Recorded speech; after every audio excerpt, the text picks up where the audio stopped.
Estamos de volta. O risco de desabastecimento de água na região mais populosa do Brasil. Esse é o assunto do Melhor e Mais Justo de hoje.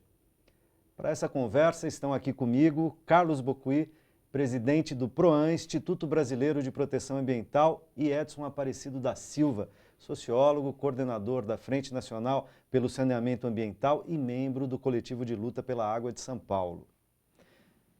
Terminamos aqui, eu de novo interrompendo vocês, e o Carlos dizia, há muitos interesses em jogo, interesses do capital, interesses históricos, quer dizer, você produzir energia ali na usina da R-Bordem, no Rio Pinheiros e tal, atrapalha, tem interesses específicos em relação ao tratamento da água, abastecimento de água na cidade. Esse é um exemplo do jogo de interesses, da dificuldade de lidar com os interesses do capital, de vários setores do capital e com o interesse público do outro lado.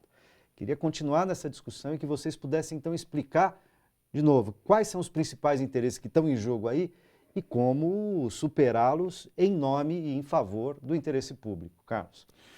Olha, eu vou dar um exemplo. O rodoviarismo no mundo foi implantado a partir de um grande lobby de três grandes empresas dos Estados Unidos, que foram General Motors, a Standard Oil e, na época, a Goodyear, que era a empresa de pneus. Essas empresas formaram outras empresas que compravam trens sobre bondes, etc., e incendiavam as companhias de bondes e trens para implementar um sistema de rodoviarismo. Isso veio para o Brasil na gestão do Juscelino e continua até hoje. E hoje nós perdemos o controle da malha ferroviária por conta desse lobby. Tá? Então, historicamente, há algumas matrizes de lobby que têm que ser identificadas e essa retificação dos rumos do desenvolvimento tem que ser retomado. Né? Porque o problema é que depois que um lobby desse se instala, né, ele é tão pernicioso que você não consegue controlar o processo. Uhum. As indefinições dentro de governo se dão por conta da formação desses lobbies também, que têm influência política no governo. Elegem deputados, enfim, você tem todo um jogo de interesse, essa discussão nacional, de onde vem o dinheiro do financiamento político. Né? Então, essa questão me parece muito importante para a gente entender o que é uma governança, o que é uma boa governança em São Paulo. Né? Quais são os interesses envolvidos junto ao governo do Estado? Será que o governo tem liberdade para ouvir a academia, para ouvir a sociedade e tomar a melhor decisão, a decisão mais adequada? Ou está refém dos financiadores, do dinheiro, do interesse? Será que nos bastidores do palácio, nos bastidores em geral, os lobbies, eu diria o sopro no ouvido dos governantes, é sempre muito maior do setor econômico do que da sociedade civil e do que da universidade? Nós não trilhamos os bastidores do palácio, não é? Então eu acho que aí tem duas questões. Uma é a vulnerabilidade do governo por um despreparo, por inculturação ambiental e inculturação sobre sustentabilidade. E aí o governo passa a atuar como um joguete onde ele toma a decisão por maior pressão. Eu acho que esse é um grande problema, não só paulista. Esse é um problema nacional, brasileiro e internacional, talvez. Exato. Agora, como a gente trabalha de forma que essas forças, que na verdade chama-se economia, ela tem uma atitude de responsabilidade socioambiental. Então, mudar o pensamento dos setores econômicos é você neutralizar as más influências anti-democracia, anti-desenvolvimento sustentável, etc, etc. E anti-interesse público, né? Exato. Agora, quando que nós vamos chegar nesse estágio como civilização, como sociedade? Será que o caos instalado, como agora, naquela crise da água, vai dizer, olha, a obra emergencial construída para o interesse de determinada empreiteira, a obra na Amazônia de grandes hidrelétricas, isso não se sustenta no futuro? Será que esse não é o momento da gente tomar essa consciência e dar o salto? E esse salto, Hegel dizia que é o Zeitgeist, é o momento em que a humanidade adquire o espírito do tempo, tem a sua consciência e salta e muda o comportamento. Edson nos dizia também no intervalo aqui, que a conversa continua, dizia, há aqui um papel das prefeituras, da sociedade civil organizada, ela precisa começar a fazer esse debate e para começar a tomar a rédea, né, dessas questões na mão para poder eventualmente, fazer alguma interferência mais efetiva na correlação de forças, essa correlação de forças aonde o dinheiro, né, onde a economia, dinheiro, economia, mercado, atua mais fortemente e tem o maior peso, né? Então, acho que a gente fala muito na necessidade de você ter a integração das políticas públicas como forma de avançar de forma global com relação a essas políticas. Eu acho que os movimentos sociais e movimentos populares, o movimento sindical, eu acho que é muito importante que haja uma integração também das lutas desses movimentos. O que eu quero dizer com isso? Eu quero dizer que o movimento de luta pelo saneamento, ele não vai ter sucesso se ele não se juntar com os movimentos ambientalistas, se ele não se juntar com o movimento de moradia, né? E a mesma coisa do outro lado, quer dizer, o movimento O movimento do trabalho, dos dos trabalhadores, trabalhadores, né? Então, porque é preciso sensibilizar os trabalhadores também em Controle relação social, a isso. o peso de controle social. Então, eu acho que para a sociedade civil esse desafio está posto. Isso se chama solidariedade entre as pessoas, né? Entre trabalhadores e trabalhadoras dos mais variados setores, né? Por quê? Porque a gente corre um grande risco, uma das principais características desse capitalismo selvagem é você acabar com a possibilidade de solidariedade entre as pessoas, entre os trabalhadores, né? Daqui a pouco as pessoas estão se matando porque uma está usando mais água do que devia e etc. Então nós precisamos combater isso. Então, acho que essa questão de você integrar as lutas por políticas públicas é um desafio muito importante. A outra coisa é o seguinte, é importante que as pessoas saibam que a nossa região aqui tem 39 municípios. A Sabesp opera em 35 municípios. 4 municípios compram água da Sabesp no atacado, né?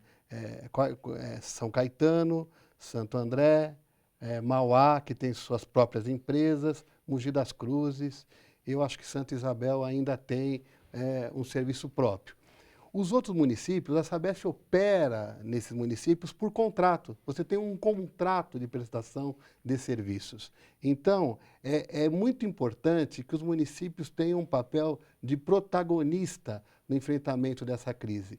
Não no sentido de trazer para si a responsabilidade pela crise, mas no sentido de cobrar medidas que pelo menos amenizem o sofrimento das pessoas que habitam seus municípios. Ainda que por mais não seja na condição de cliente, consumidor. Eu contrato seu serviço, eu quero um serviço de boa qualidade e ambientalmente correto. Tá e certo? para a gente avançar nessa discussão da necessidade da articulação metropolitana, é importante a gente saber o seguinte: em 2011, a Assembleia Legislativa de São Paulo aprovou uma lei que reorganiza a região metropolitana de São Paulo, né?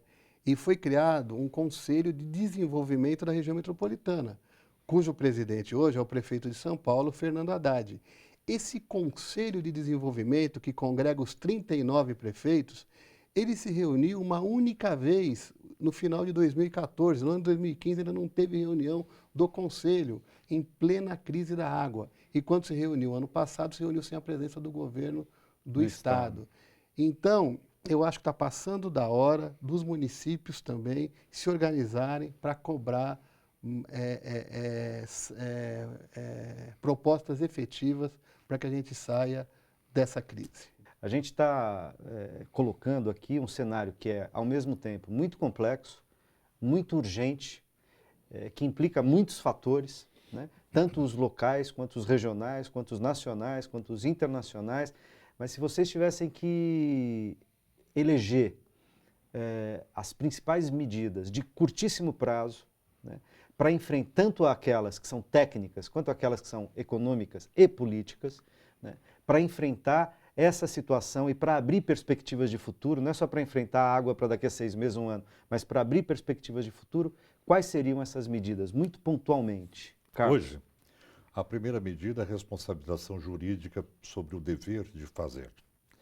O governo tem a obrigação de fazer e ele deve responder a essas demandas, a essa necessidade da sociedade. O segundo é a responsabilização dos agentes financeiros quando ocorre o dano ambiental. Tem algo já sendo produzido tem um trabalho nessa direção, nesse sentido, que é a perspectiva de você trabalhar uma responsabilidade socioambiental do agente financiador como corresponsável pelo financiamento, né? Então, isso é uma coisa muito importante de ser feita. Edson. Eu acho que o governo deveria imediatamente, garantindo a participação da sociedade civil e das prefeituras, apresentar para a sociedade um plano de emergência para o enfrentamento da crise, coisa que até hoje não foi feita. Número 1. Número 2, eu acho que o governo deveria apresentar um plano estadual, um programa estadual de cisternas, em que você pudesse, desde já, discutindo formas de aproveitar melhor a água das chuvas para fins menos nobres. Ou seja, isso implica em você abdicar dessa visão do lucro da venda de água para fazer caixas, simplesmente. Eu acho que o governo deveria discutir a questão das outorgas, dos poços artesianos que estão outorgados, né, e designar-se essa água para o uso coletivo. Para consumo público e coletivo. E, por último, eu acho que seria fundamental que a Sabesp e o governo do Estado revisse essa visão de uma empresa que negocia ações na Bolsa de Valores e voltasse a ser uma empresa 100% pública. E, por fim, eu acho que tem que rever e tornar transparente essa questão dos contratos de demanda firme dos grandes consumidores que, apesar de toda a crise, continuam recebendo a água como se não tivesse E aí crise. não só da indústria, né? Também da agricultura. Só uma questão muito importante para nós do movimento ambiental. Temos ainda um tempinho, vocês foram que rápidos. Falta, a questão o fortalecimento dos conselhos de gestão participativa, como o Comitê de Bacia, como o Conselho Estadual do Meio Ambiente, que são as instâncias de participação social multissetorial e que devem trabalhar de uma forma, eu diria, mandatória, não apenas consultiva, mas deliberativa.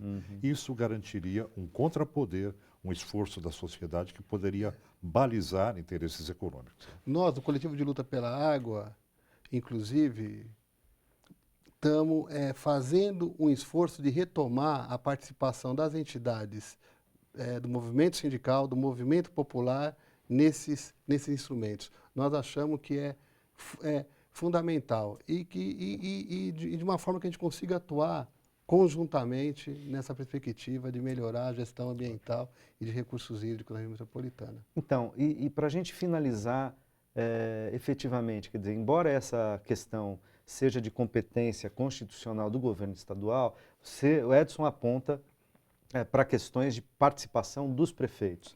E como o governo federal poderia ajudar nisso? Tem algum papel mais efetivo ou não? Carlos? Tem. O governo federal ele tem um mapa de vulnerabilidade hídrica do Brasil. Isso é extremamente orientador no sentido de você ter um estudo mais voltado eu diria, ao grande ecossistema Brasil, né? Porque os rios se entrelaçam, né, entre os estados e tal. E a questão é a seguinte, a competência, ela é concorrente, não é?